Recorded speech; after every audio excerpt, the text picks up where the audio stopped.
Genesis 20, and this one is an interesting passage.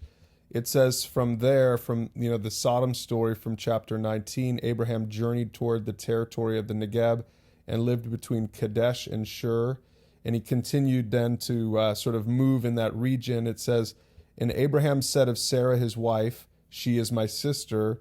And Abimelech, king of Gerar, sent and took Sarah. Now, this should probably sound familiar to you because this happened once before already in our readings. Apparently, this was sort of a strategy of Abraham's.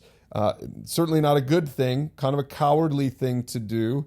I'll let you read this for yourself, but it's interesting because if you scroll down to verse 15, we get Abraham explaining his strategy. It says, Abraham speaking here, he says, and when God caused me to wander from my father's house, back in Genesis 12, I said to Sarah, this is the kindness you must do to me. At every place to which we come, say of me, he is my brother. And so it was kind of a political tactic. It was a survival tactic of Abraham's. Certainly from our perspective, does not seem right, cowardly. 2 times now it caused problems for the king of that land.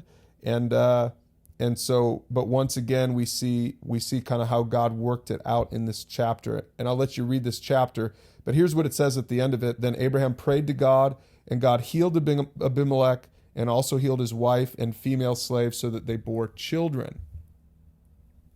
Because apparently, as it says in verse 18, the Lord had closed all the wombs of the house of Abimelech because of Sarah, Abraham's wife.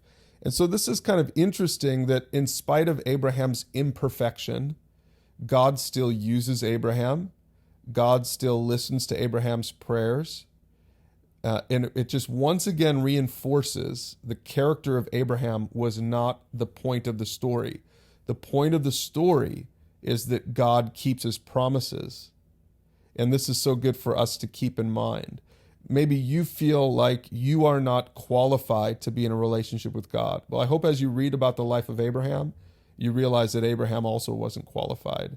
It's not you and your righteousness and your character and your integrity that qualifies you to have a relationship with God.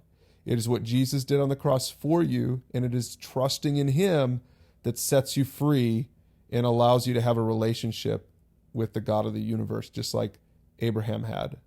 So you're ready to read Genesis 20. We'll see you tomorrow for 21.